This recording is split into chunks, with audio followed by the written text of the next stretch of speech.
अस्सलाम वालेकुम गाइस। उम्मीद है आप सब खैरियत से होंगे। तो आज का हमारा टॉपिक है USA study visa rules and regulation के बारे में। तो जो स्टूडेंट्स यूएसए के स्टडी वीज़ा पर जाते हैं तो उनको किन रूल्स और रेगुलेशन को फॉलो करना पड़ता है। तो आज का हमारा टॉपिक इसी पे है, तो वीडियो को एंड तक ज़रूर देखिएगा। जब यूएसए का स्टूडेंट वीज़ा ग्रांट होता है एक स्टूडेंट का, तो जो स्टूडेंट को रूल्स एंड रेगुलेशन फॉलो करने पड़ते हैं उसमें सबसे पहले वर्किंग आवर्स को देखना होता है। अब जब स्टूडेंट यूएसए जाता है तो वहां पर वो कोशिश होती है उसकी कि वो ज्यादा से ज्यादा काम करे, लेकिन रूल्स एंड रेगुलेशन को फॉलो भी करना पड़ता है। तो उसके लिए जो सबसे पहला रूल्स और रेगुलेशन है उसमें ये है कि स्टूडेंट जो ऑफ कैंपस वो काम नहीं कर सकता। उसके लिए पहले उसको यूनिवर्सिटी से अप्रूवल लेटर लेना पड़ता है, देन वो जाके ऑन ऑफ कैंपस काम कर सकता है। और 20 घंटे से ज़्यादा वो वीकली काम नहीं कर सकता जब उसका सेमेस्टर स्टार्ट होता है।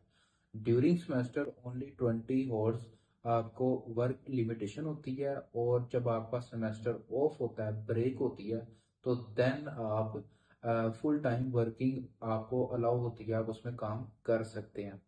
तो ऑन कैंपस यूनिवर्सिटी स्टूडेंट्स को फैसिलिटेट करती हैं कि आप ऑन कैंपस काम करें, और ऑफ कैंपस की वो इजाज़त नहीं देती। हाँ, जब आपकी ग्रेजुएशन कंप्लीट हो जाती है तो देन आप ऑफ कैंपस काम कर सकते हैं अपने पीएसडब्ल्यू पे। तो ऑन कैंपस जो है उसमें आप 20 घंटे वहां पर काम कर सकते हैं। उसके लिए आपको कोई यूएसए का सिटीजन होने की जरूरत नहीं है, या उनका कोई वहां पर ग्रीन कार्ड की जरूरत नहीं है। वो तमाम स्टूडेंट्स के लिए एक उन्होंने चीज अलाउ की हुई है कि यहाँ पर स्टूडेंट आके काम कर सकता है। ठीक है।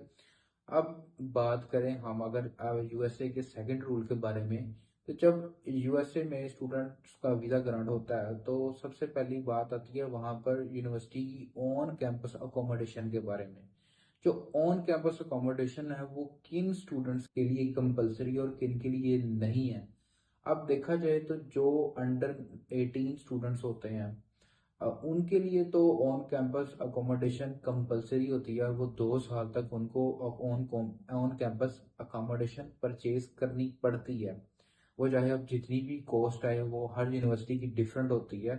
तो आप वहाँ पर शेयरिंग रूम्स में यूनिवर्सिटी को रिक्वेस्ट करके अकोमोडेशन परचेज कर सकते हैं। लेकिन अगर हम बात करें जो 18+ हैं या जो मास्टर्स के स्टूडेंट हैं, क्या उनके लिए कंपलसरी है या नहीं है।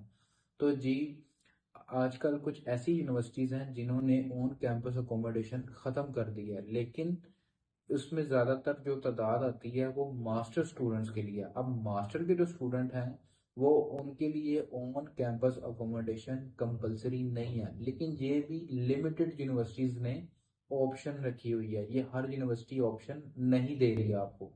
तो ऑन कैंपस अकोमोडेशन की कुछ यूनिवर्सिटीज हैं जो मास्टर स्टूडेंट को अकोमोडेट कर रही हैं कि वो ऑन कैंपस आगे ही पढ़ें 1 सेमेस्टर या 2 सेमेस्टर, और बैचलर स्टूडेंट को वो कहती हैं 2 साल वो ऑन कैंपस अकोमोडेशन लें, चूज करें।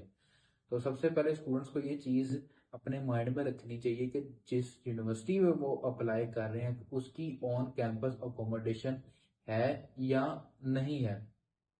तो मास्टर्स पे तो आपको ये ऑप्शन मिल जाती है कि आप ऑफ कैंपस अकोमोडेशन चूज कर सकते हैं, लेकिन बैचलर्स लेवल पे मोस्टली 90% जो यूनिवर्सिटीज हैं आपको कहेंगी कि आप ऑन कैंपस अकोमोडेशन 3 या 4 सेमेस्टर तक हमसे लें, और ये वहाँ की रूल्स एंड रेगुलेशन भी है।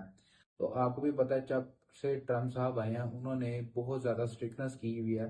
जो बच्चे इनलीगल हैं या इनलीगल वर्क कर रहे हैं वहां पर उनके लिए वो ट्रम्प साहब ने उनको उठा के पाकिस्तान वापस भेज रहे हैं। तो बेहतर यही है कि आप अपने रूल्स एंड रेगुलेशन को फॉलो करते हुए यूएसए को स्टडी वीजे को चूज करें, क्योंकि यूएसए का वीजा आपको भी पता है इंटरव्यू बेस्ड है। तो इंटरव्यू बेस्ड है, लेकिन रूल्स एंड रेगुलेशन को फॉलो करते हुए वीजा विन किया जा सकता है। तो ऐसी यूनिवर्सिटीज हैं हमारे पास जो ऑन कैंपस अकोमोडेशन को बिल्कुल अलाउ नहीं करती, बच्चा जहां मर्जी रहे। ऐसी यूनिवर्सिटीज भी हैं जहां पर I-20 डिपॉजिट भी नहीं है, और फीस भी बहुत कम है। After approval just 6,500 initial deposit तक हमारे पास यूनिवर्सिटीज की ऑप्शंस अवेलेबल है। ये समर इनटेक में। तो आप नीचे दिए गए नंबर पर हमसे कांटेक्ट कर सकते हैं अपनी प्रोफाइल्स या किसी भी किस्म की मालूमात के लिए हमसे रब्ता करें और कांटेक्ट करें premiere international consultant. Thank you.